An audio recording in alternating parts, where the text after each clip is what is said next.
Hello, people of the internet, and welcome to the Procrastinators Podcast, TM Biscuits. It's me, Flynn, and I'm here with Zachary. Hello. And that's it for today. That's it. It's just us. It's just us, just the two of us. We Can make it if we try, just the two of us. Copyright. Oh, yeah. So, today we are talking about retro, and not as in our favourite old things, but our favourite new things that remind us of the past and are therefore retro. The term means nothing these days. It is a marketing term used by buzzword people to sell you crap, but I like a load of things. Lots of people in Camden will use that word to get you to spend money. Shoreditch as well. Shoreditch. Vintage shops. Etsy. Have you been on Etsy at all? You want to know what my favourite thing is on Etsy? Oh God, what? Where they take Sonic ROM hacks, stick them on custom-made Mega Drive cartridges, and sell those in boxes. Okay. It is weird as hell. It's kind of cool in a way. But also really quite cool. I have been tempted now and again. How much are they? They're quite cheap as well. Okay. They'll be like 15 quid, and you're like, I'd pay that for a second-hand old game.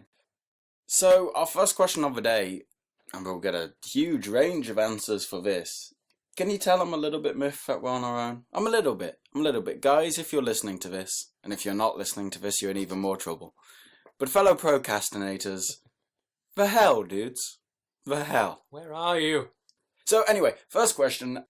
What is it that draws you to past styles, or, in other words, repels you from more modern styles? Because you're quite an old school chap, Zach. In a lot of ways, yeah.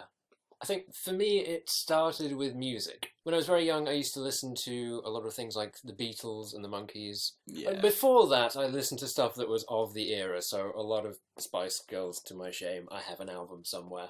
I had like some album of pop music of the 90s, and I remember Steps was on there, S Club Yes. 7, I had a Spice Girls. Now that's what we call something music, I don't know. It'd have been like number 3 or something back then. It Like had blue on it. I'm blue, dabba dee Dee da da da da. da. Copyright.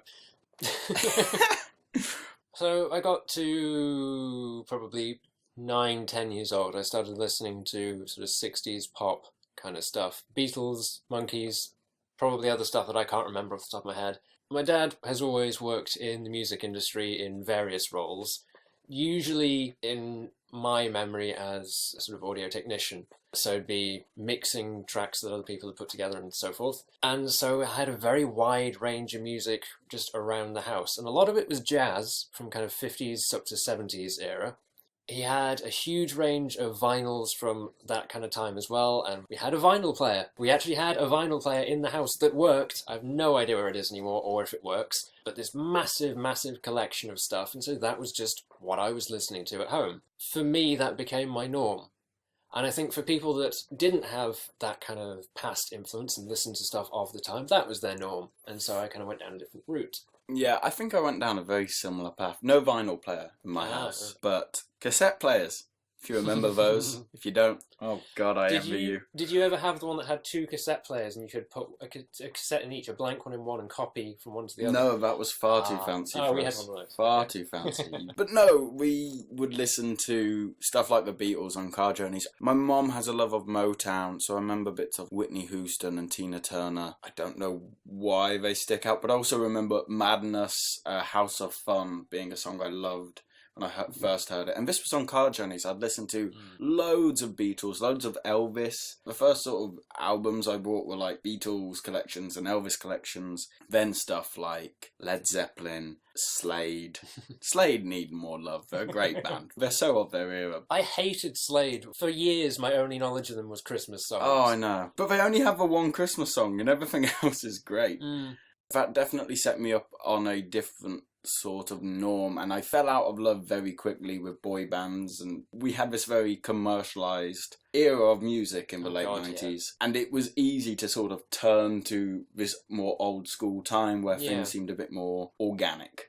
The next question, and it takes us back to the 90s angle, because the 90s is now one of those decades we're nostalgic about. Yeah, weirdly so. I had a chat with someone about this the other day. I can't remember who it was, but I was just saying of It seems to be a 20th century thing and now the 21st century where as soon as a decade is 20 years old, you start getting nostalgic about it and everything was better back then. And the 90s weren't, I don't think. The 90s had some cool things, but a lot of it was... It had George Clooney as Batman, so that tells you everything you need to know. It had George Clooney as Batman, but I mean, look at 94 for great films. You have The Lion King, Forrest Gump. Was Toy Story around that time? Toy Story was later. I think, 96, I want to say. But you had some great films in the 90s. TV, not so much. TV, you started getting more reality shows. I don't remember much 90s TV, which I think says a lot. I remember a lot of things like Changing Rooms and Ground Force. God. Chuckle Brothers. Oh! Chuckle Brothers. I can't lift anything without saying to me to you anymore. That's not going to mean anything to anyone outside the UK. But no, Chuckle Brothers. Look them up. If you're outside the UK, don't. Look up the Chuckle Brothers. They're from the north, aren't they? I think so. They sound like they are, certainly. One of them kept turning up in Still Open All Hours. Did you not see that? No. They did the sequel series to Open All Hours, and one of them kept turning up. I don't know the names of the Chuckle Brothers. Barry and the other one. I think it's Paul. Is it Paul? Barry and Paul. There we go. Barry and Paul of the Chuckle Brothers. But the question is, how do you feel about your own childhood, the 90s, now being retro? I mean, the immediate reaction is, oh my god, I feel old. But then I have to rationalise that and think, well, no, actually I don't, because I'm only in my mid-20s, so I don't feel that old. Music, again, is kind of the big... Well, there's two kind of big ones for us, which I'm guessing is the same for you, be music and games. Yes. So the music one, I have very vivid memory of going into an HMV at some point in my youth and seeing the music video for Prodigy's One Love. I don't think I've ever seen that video. You need to, because it's a brilliant tour de force of shitty 90s CGI. With a load of like stick figures dancing around a pyramid, and an eagle flies in. The eagle is just like one flat plane with an eagle texture on that bends back and forth to simulate flapping wings. Oh my god. It's fantastically shit. And so I was kind of aware of all this stuff, but way too young to do anything with it. Yeah. Until kind of uni age, and suddenly it was like, wait a minute, I can throw house parties, and I can play rave music, and I can put on the Prodigy from 20 fucking years ago. No one danced to it. I did. Well, we did. Okay, yeah, no. At some point... Fatboy Slim got a lot of people to dance to it, to be fair. We had a party, Zach set up a 2-hour long playlist, and it's a playlist I love. 3 hours. It's 3 hours. With a breakdown in the middle. It's like on my iPod, and I listen to it occasionally. When I'm going to a party, I will listen to it to get me in the mood. But we played it at this party, and no one wanted to rave. Everyone was just sat in the kitchen drinking like a bunch of layabouts. And it's not like the drugs have changed. It's still ecstasy. We had lights and everything. It was we fantastic. had lights and stuff. It was a rave. And a mattress against the wall so you couldn't hurt yourself. I didn't like that side of 90s music till I was uni age, because you have no use for it. No, that's the thing. But I do think that sort of 90s rave music is great for the sort of expulsion of just teenage, early 20s, excess energy. It's like jumping back to a hyperactive kid that's eaten too much yellow icing. Yeah, which is great fun. You need to do that sometimes. And as the sort of beats per minute of music seems to get faster and faster throughout the ages, I don't feel like I'm going as nuts to something which might be a really awesome rock song, but I don't feel like I'm going quite as ape poop. Like when I'm dancing to Prodigy or Pendulum, which, okay, a bit later, but yeah, true. Of that similar vein. I mean, with my childhood, for me it's games, I think, but I noticed first and foremost becoming retro, because my first game was my mum bought a Nintendo 64 with Super Mario 64 on it, with the idea that me and my dad would play it together. My dad wasn't into video games, and I did not understand Mario 64 at all when I first played it. I have to state this, it's embarrassing, but all I did was run around the castle. I was 6. I had no idea. I couldn't be bothered reading anything, which I still can't in video games. Nothing's changed. So I just ran about the castle, jumped about. That for me was fun. That for me was an interesting experience, because I was young and it was my first interaction with moving something on a TV screen. Mario 64 is kind of the king of retro games these days, or older games. It's got this massive speedrunning community. It feels like every other day I see that it's turned a certain age or something, and I go, oh, wow, God, I'm getting old. How do I feel about it? I don't know. I'm not one with much of a nostalgic connection to my own childhood, or the things of my childhood. I guess Pokemon would be the sort of major thing for me that I get a bit nostalgic over. But then Pokemon is still all the rage. It's the fad that never ended. It's not like Pogs or Beyblades. Remember Beyblades? Yeah, I remember Beyblades. What the hell was a Beyblade? It's like a fidget spinner, but... even dumber than a fidget spinner. God, our generation was dumb as hell. Oh, sod it. If I want to play with 90s stuff again, go for it, as long as you keep me out of it. And the music. Oh, I went to a 90s club night recently. I think I told you a bit about this, but they had karaoke. Oh, yeah. And the songs were... there's some good 90s songs. There's some fun 90s songs. But so much of it is just the same 4 chords, but the same sort of really easy harmonies that boy bands can reach. And the same vague lyrics about love. I think that first point you made is just, if you speak in a flat tone, it's what the auto-tune can achieve and make it sound decent. This was before auto-tune, though. Not that much. I mean, okay, they were still mucking about. Yeah. But before the Britney Spears level of auto-tune. But then Cher. Oh, yeah. You know. That's true. Cher the robot. Cher the 90s.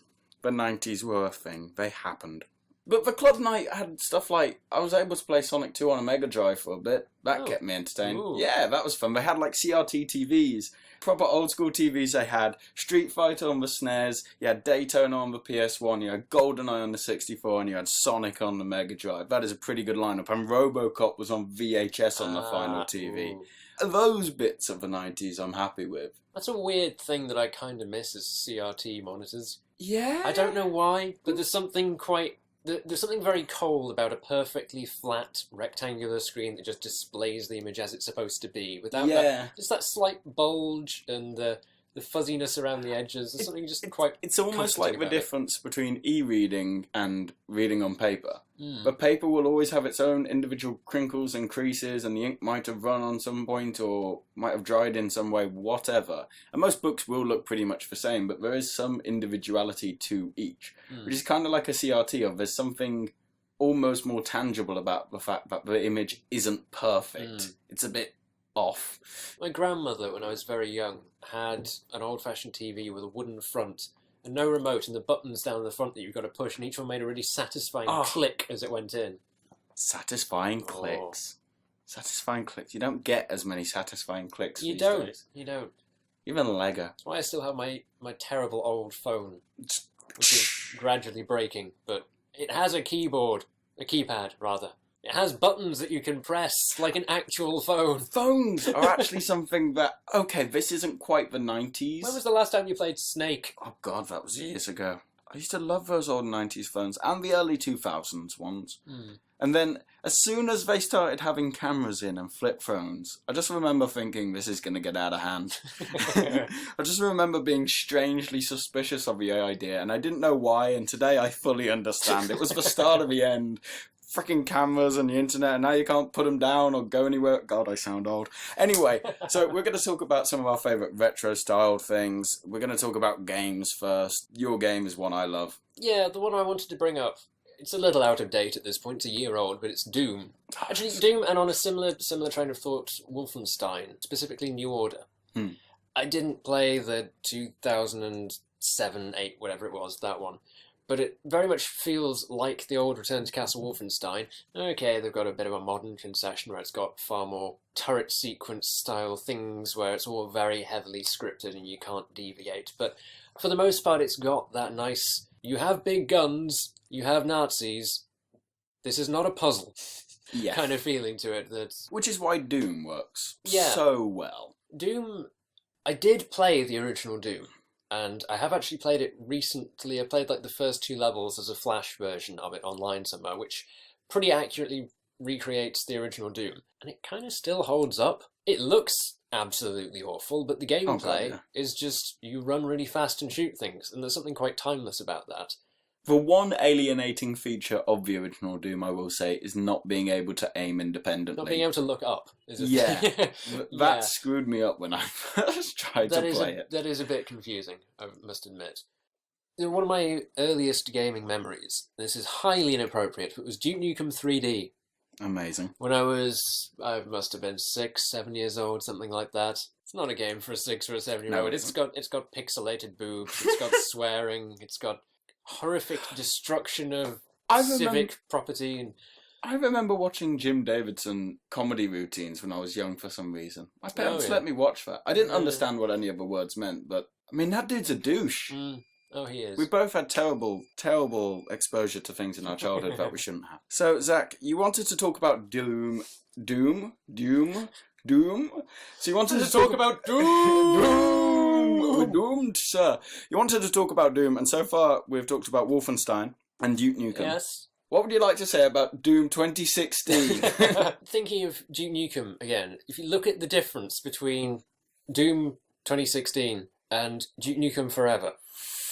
I'm going down that route. I'm going into that particular sewer level. How many minutes did we make it through that game? Because we once, I don't think we've ever mentioned this, we once tried to record Duke Nukem Forever as a Let's Play. We did, didn't we? Did we get past the opening boss fight? I think we did, but I don't think we got any further. No, I remember sort of running down a corridor after that, and that was as far as we got. We got bored. I seem to remember we hated it so much that we stopped at the point where we didn't actually have enough content to put it up. That's why it never appeared. Wasn't it 50p in a game or something somewhere? No, CEX, it was 50 pence. Yes, and we thought it wasn't worth the money. Yeah. That's how bad it was. It really wasn't. Because they're both effectively, well, they are both sequels. But the difference is, Duke Nukem Forever, they went, oh, what are games these days doing? Let's make a Duke Nukem version of that. And Doom, they went, what if Doom but pretty? Yeah. And somehow, what if Doom but pretty translates better to a modern audience than a modern game with Duke Nukem in it? Because they tried to cram so much into Duke Nukem. You've got cutscenes, you've got scripted events, you've got these little mini games, and there's so many contextual button presses. Oh my god, it's the worst. And it's every single time you do that, it draws focus away from the core thing, which is you have a gun, there are aliens, shoot the aliens. And Doom's just you have a gun or a chainsaw, you have aliens or demons. Duke Nukem Forever as well makes the cardinal sin of not allowing you to just shoot the aliens for a good 10 minutes of the game. Yeah. Because you have that stupid boss fight which plays like nothing else in the game.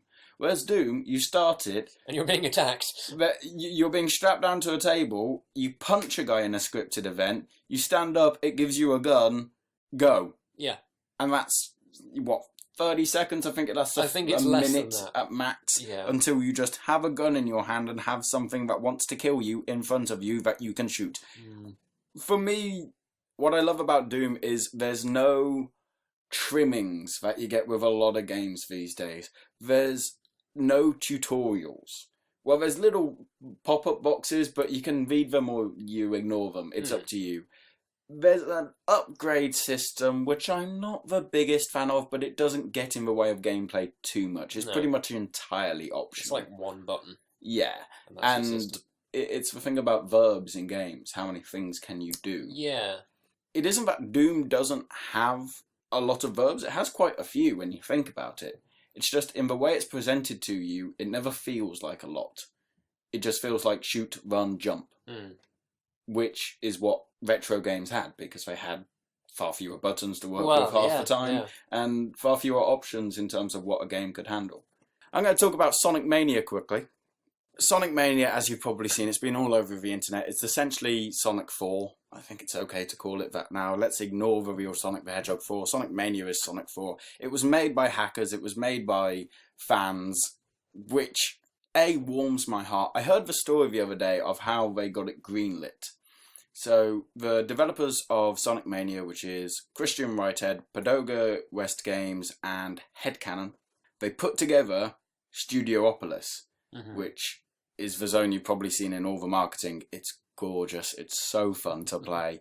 They showed that to, wasn't Yuji Naka, it was the head of the Sonic franchise. I can't remember his name right now. They showed it to him under the name of Sonic Discovery. He played through it. The developers left the room. And when they came back, he had written on a whiteboard a list of levels and the title Sonic Mania. It's like, this is what we're doing. So it became the anniversary game, which it was. It was the celebration game.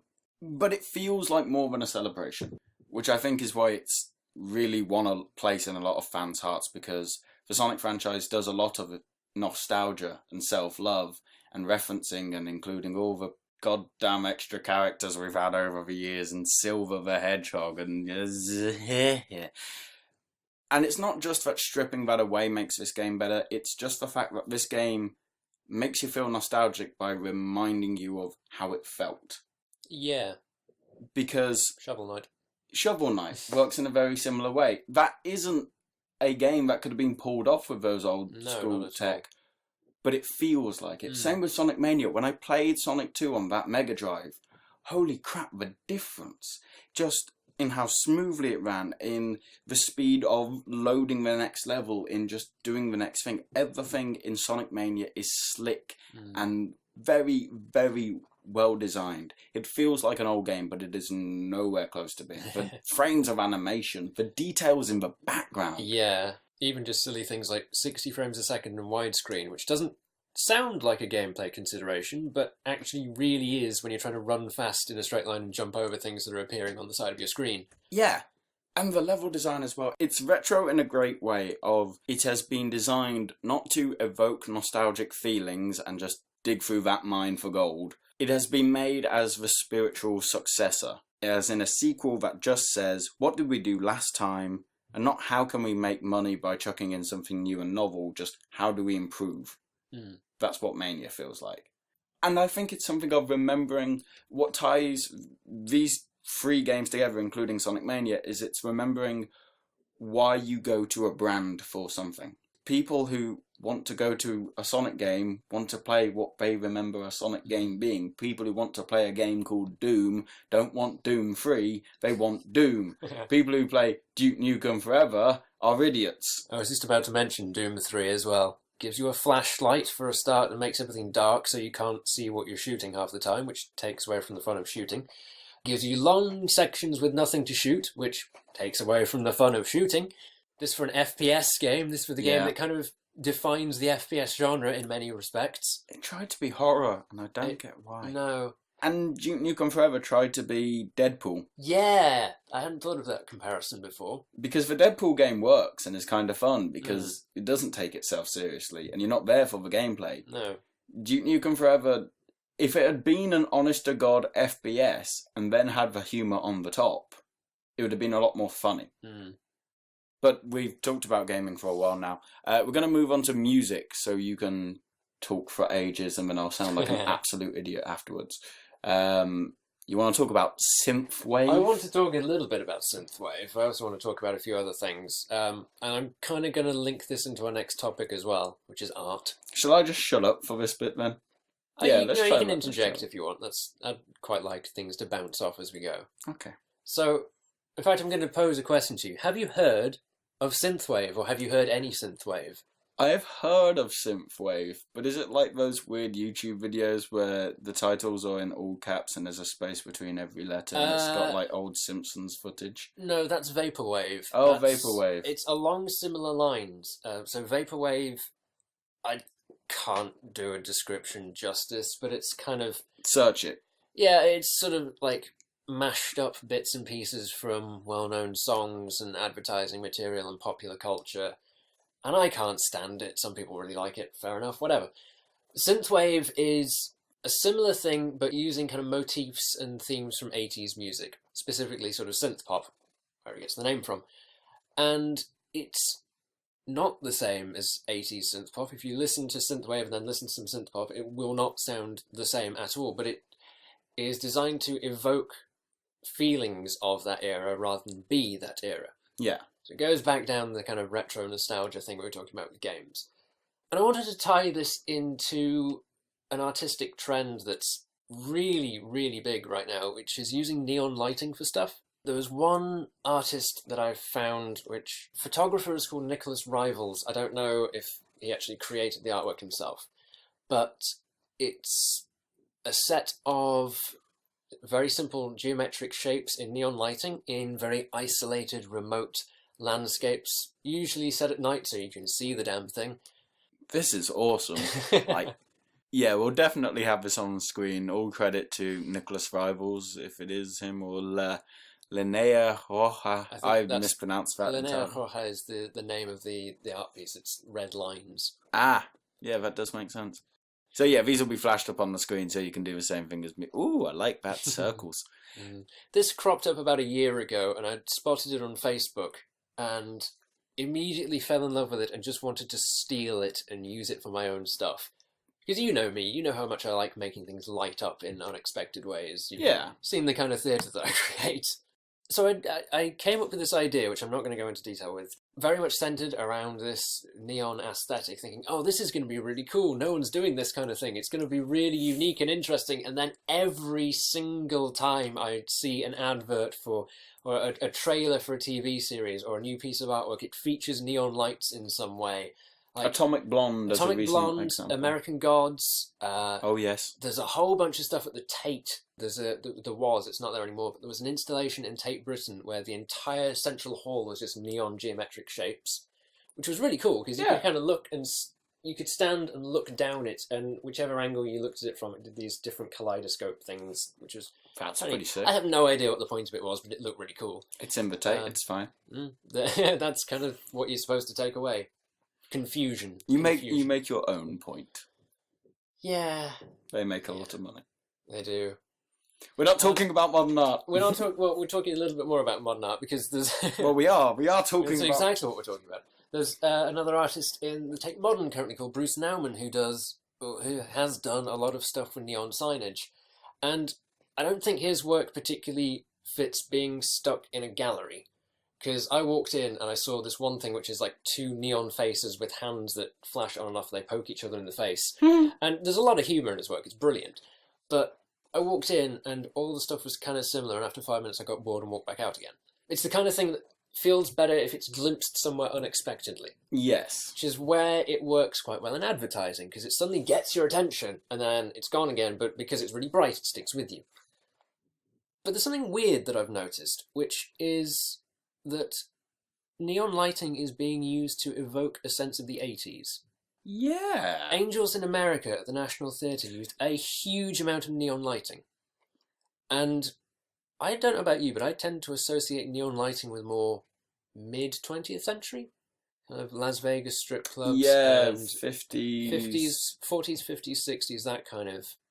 Yeah, because Las Vegas it had that first neon sign, didn't it? I think so. And then it became, everyone started trying to outdo each other, and they had the Hoover Dam right nearby. Stuff like that. Piccadilly Circus has got bigger and bigger. Times Square is another example, most of which have moved from neon to plasma.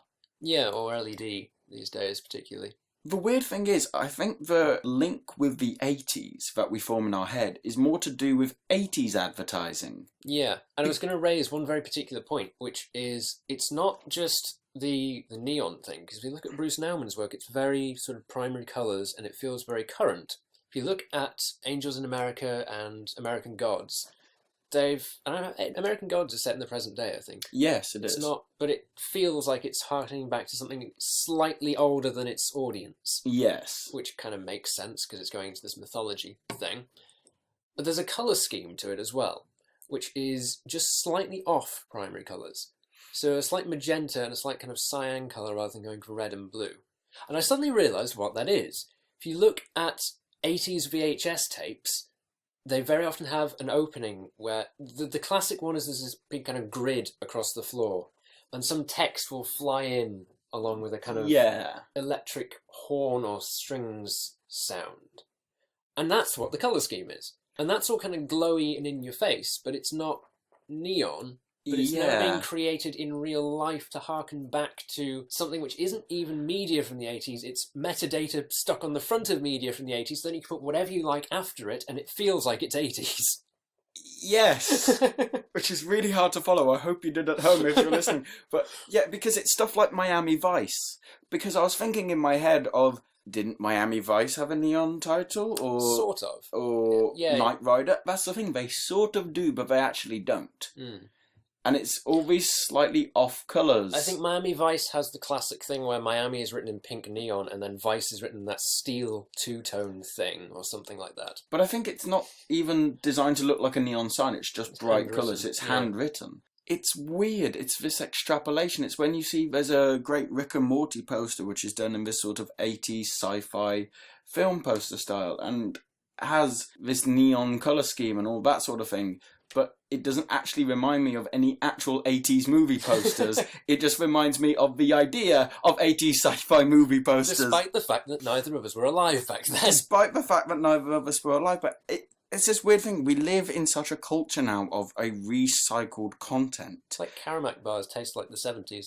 Do they? I don't know. Oh, I also think I might be slightly allergic to Karamak bars. They always make my mouth tingle afterwards. That's not relevant. Carry on. I should probably stop eating them. Bars. Yeah. What does the 70s taste like then? Well, to me, Karamak. Well, clearly. God, you've thrown me off entirely then. I was going to be all witty and hostly duties, but no. But no, we live in this recycled content, and with recorded media coming about so much to a head in the 20th and currently early 21st century, it's so easy to access things of a different time, but then so easy to not bother and pick up this pop culture idea of what that time was. Yeah. Like when you reference 1920 style, a lot of people immediately think of Art Deco, swingers, not swingers in that sense. Watch it. Well, maybe. Great Gatsby era. They think of that, but that is only actually American isolationism 1920s. And only the rich people as well. And only the rich people as well. This is the Depression completely. Well, the Depression was the end. Well, I suppose. 29. Still post-war. Still post-war. Still, there's a lot of weird stuff in the 20s that we just look over and you go, that's that. Downton Abbey is a thing that kind of does and doesn't do that. When's Downton Abbey set? Downton Abbey starts off in the early 1900s, then goes through the 1910s, then does hit the 1920s. I watched like the first 2 seasons. The first season ended with war being declared. It's a good way to end a season. It is. War were declared. I'm not quite sure of what the resolution is to this discussion, what there is to take away from it, other than we have this weird pop culture sense of history that doesn't match history, which is kind of all of history. But with recorded media, it's a lot easier to see where the myths have been created in our mind, or where we're making leaps that aren't quite there. It's easier to kind of debunk the nostalgia. Yes. And this is we talk about retro, but it's all really about nostalgia. And a point, while we sort of bring this to a close, I spoke about this yesterday with Matthew. And we were talking, I was watching How I Met Your Mother for character reference for something I'm working on. And we started talking about How I Met Your Mother and Friends and sitcoms like that, like Cheers is another one. There's one I can't think of off the top of my head right now, Frasier. Sitcoms like that, which are very sentimental and romanticised. And they're fine, they work. I'm not casting any judgments. But in recent years, the resurgence of stuff that undermines these ideas, stuff like Rick and Morty, is a lot clearer. And I think the nostalgia vein that has been tapped into for so long is starting to run dry a bit. Because, as with culture, cynicism then evolves, and skepticism, which I think will happen to the superhero genre at some point. I certainly hope so. It's got to so now. bored Please. with superhero movies. Either make them not in the superhero genre anymore, which isn't a genre, it just turned up. Logan. Make stuff like Logan. I'm fine with stuff like Logan. Same. Make stuff like Deadpool. I'm fine with that. This cynicism evolves, and you can only tap nostalgia for so long. Which means I think that we should wrap up the video before we... One last point. One last point. You mentioned Cheers and Frasier. You know Frasier's a spin-off of Cheers, right? No. Oh. I'm terrible with my American sitcoms. Frasier Crane was in Cheers as a recurring character. A fairly minor recurring character, as I recall. And then got his own series. There is an episode in Frasier where they get the Cheers gang back together. And it actually does go down quite a cynical route. Where they show several years later all the non-successful people. All the ones that petered out. The ones that didn't get their own show. Oh. Yeah, and it's quite dark. Fair It has a happy ending, because Yeah. it has to. It's an American sitcom. I just wanted to bring that up, because I thought it was an interesting counterpoint. It is. It is. I quite like that. So, as we run to the end of our nostalgia run, I'm going to say thank you for doing this with me and turning up. That wasn't directed at anyone in particular. You know who you are. This has been quite fun. I've quite enjoyed this. More of these. More of these, but the last thing I want to do now Sod everyone else. is do anything retro, I think, right now. I'm all retroed out.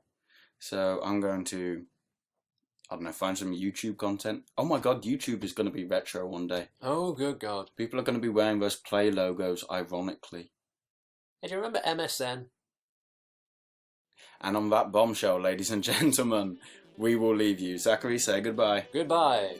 This is me, Flynn. Thank you for listening. Please like, comment, and subscribe. I know you've heard that a million times, but we do really actually notice.